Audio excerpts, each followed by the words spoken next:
бойы болған сөзі жылмаң, кімді көрсем мен сонан бетті бастым, қатты састым, тұра қаштым жалма-жан.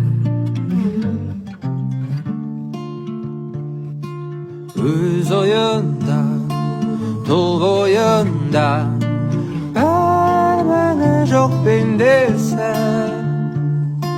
түзде мырзаң, үйде сырдаң, сөзі қылжаң еркесі.